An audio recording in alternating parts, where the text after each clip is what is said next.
Hello viewers, मेरा नाम श्वेता विश्वकर्मा है और आप सभी का मेरे यूट्यूब चैनल बेसिक शिक्षक की दुनिया में हार्दिक स्वागत है।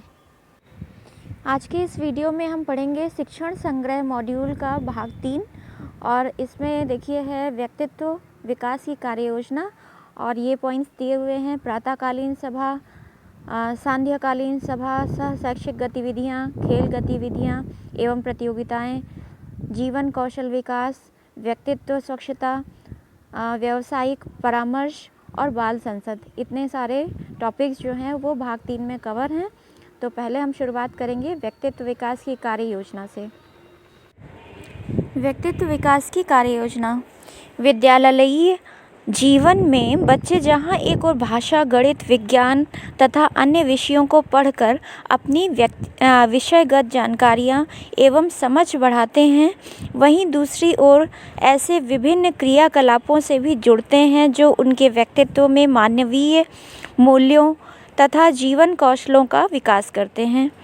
इन क्रियाकलापों में प्रातःकालीन प्रार्थना सभाएं और सांध्यकालीन सभाओं के साथ सहशैक्षिक गतिविधियां, विभिन्न प्रकार के खेल एवं शारीरिक व मानसिक विकास से जुड़े क्रियाकलाप शामिल होते हैं। तो आइए ऐसे क्रियाकलापों के बारे में जानकर उनको अपने विद्यालयी गतिविधियों में सम्मिलित करने के तौर तरीकों पर विचार करें। तो पहला है प्रार्थना सभा और उसकी कार्य योजना। आइए अपने स्कूल में संचालित हो रहे दिनों की संख्या लिखें। यह हो सकती है 260, 240, 222 या कुछ कम ज़्यादा। अब प्रतिदिन प्रार्थना के लिए निर्धारित समय को लिखें। यह हो सकता है 30 मिनट, 20 मिनट, 15 मिनट, कुछ कम या ज़्यादा।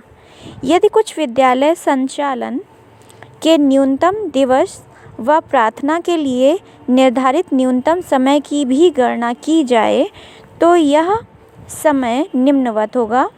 220 दिन 15 मिनट अगर ये सभा चलती है तो टोटल हो गए 3300 मिनट या 55 घंटा या 1,98,000 सेकेंड्स।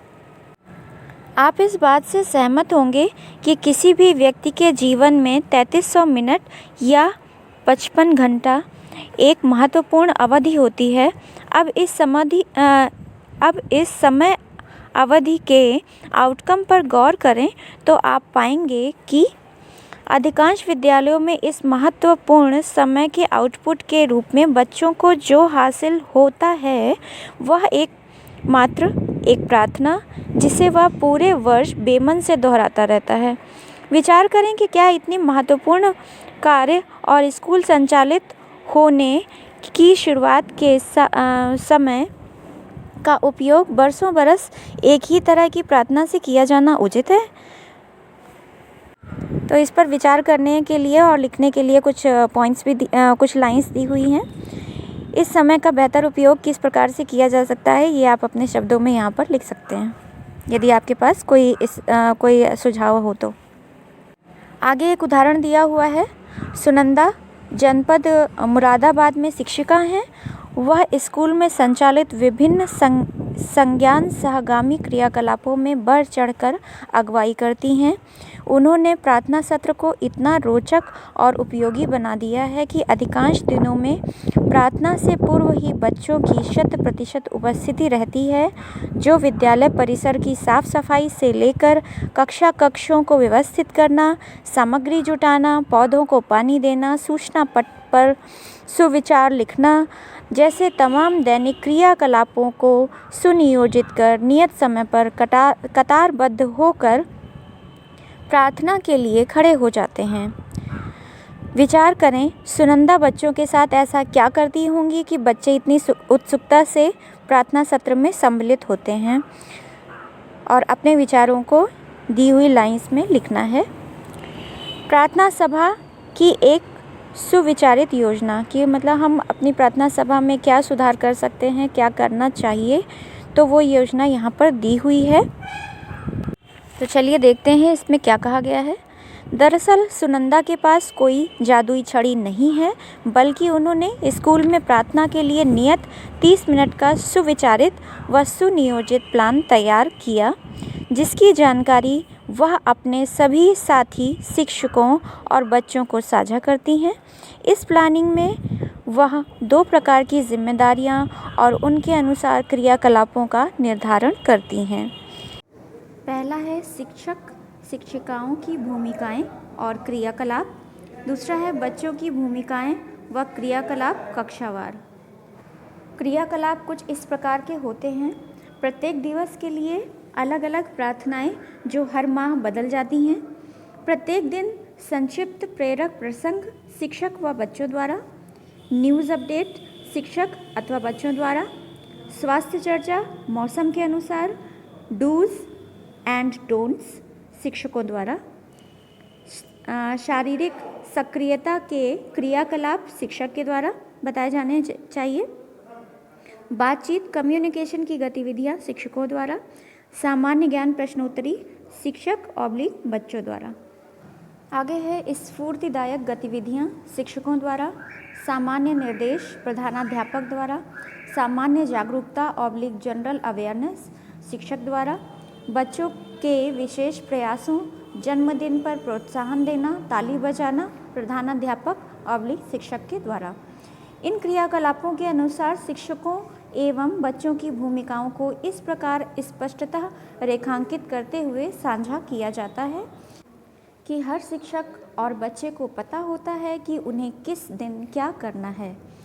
यह एक उदाहरण है जो इस बात को पुष्ट करता है कि अन्य विषयों यथा हिंदी, अंग्रेजी, गणित, विज्ञान आदि के वादनों सत्रों की ही तरह प्रार्थना सत्र भी है, जिसके लिए बाकायदा प्लानिंग योजना की ज़रूरत है, ताकि इस हेतु निर्धारित महत्वपूर्ण समय का सर्वोत्तम उपयोग हो सके और बच्चों के व्यक्तित्व में रचनात्मक परिवर्तन दिखाई देने लगे। कैसे होगा यह सब? जिस तरह अन्य विषयों की शिक्षा योजना बनाई जाती है, उसी प्रकार प्रार्थना सत्र की साप्ताहिक, मासिक एवं वार्षिक योजना का निर्धारण आवश्यक है, जिसके लिए ज़रूरी होगा विभिन्न प्रार्थनाओं, समूह ज्ञान, देश गीतों, प्रकृति गीतों, फलों, ऋतुओं, मौसमों के गीत, लोकगीतों का संकलन करना। नेक्स्ट है माहवार मौसम के अनुसार स्वास्थ्य जागरूकता के क्रियाकलापों / जानकारियों का संकलन। विभिन्न लघु कथाओं, प्रेरक प्रसंगों का संकलन।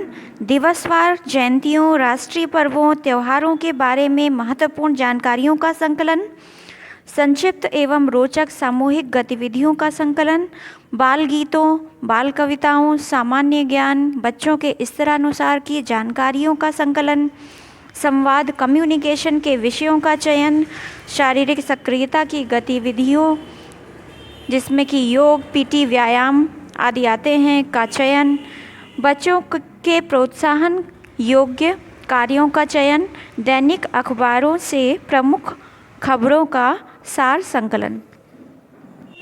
इसके बाद देखिए एक टेबल दी हुई है, इसमें दिन है, शारीरिक सक्रियता की गति है, इसके बाद प्रार्थना है जिसमें कि प्रत्येक दिन की अलग अलग प्रार्थना है। सोमवार को वह शक्ति हमें दे, मंगलवार को हर देश में तू, बुधवार को तू ही राम है, बृहस्पतिवार को आए हैं हम दूर दूर से, शुक्रवार को देश हमें देता और शनिवार को सुबह सवेरे लेके। तो ये जो है 3 मिनट की प्रार्थना प्रत्येक दिन के अनुसार दी हुई है। इसके बाद जो उद्घोषणा है यानी प्रतिज्ञा, इसका समय 2 मिनट का दिया हुआ है।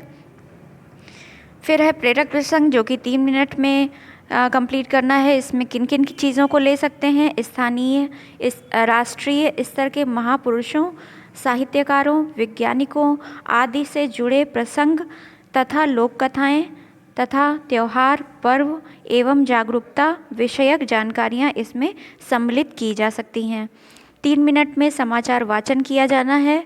इसके बाद 2 मिनट का सामान्य ज्ञान वाचन करना है प्रत्येक दिन, और प्रत्येक दिन 3 मिनट का स्वास्थ्य एवं अन्य जागरूकता पर चर्चा की जानी है।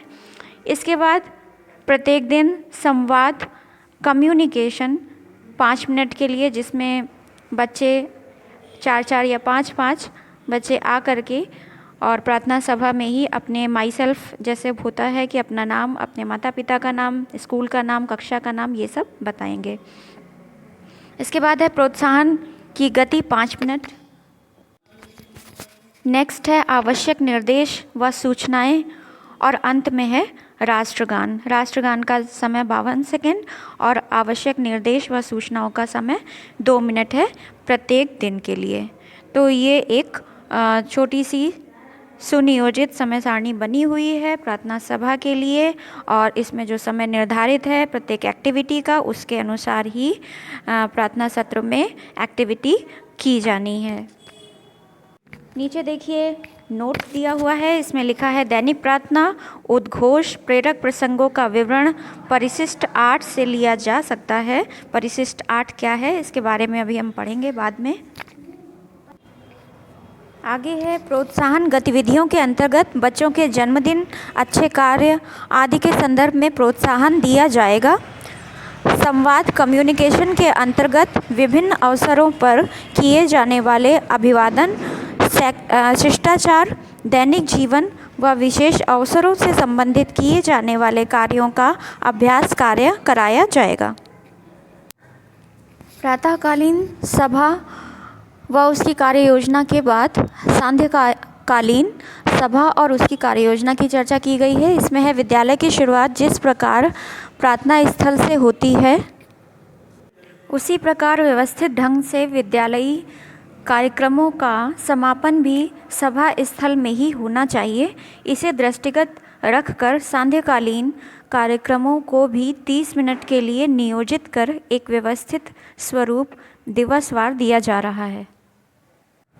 अब ये एक टेबल दी हुई है, इसमें सोमवार को देखिए समूह गान है, हिंद देश के निवासी, सामूहिक व्यायाम ऑब्लिक योगासन है, क्विज प्रतियोगिता है, गतिविधि खेल है, इसके बाद शाम की कहानी है। मंगलवार को समूह गान है, हमारा तुम्हारा वतन एक ही है, फिर सामूहिक व्यायाम है, योगासन है, कविता कहानी बाल गीत गतिविधि खेल अंग्रेज़ी में, इसके बाद शाम की कहानी है।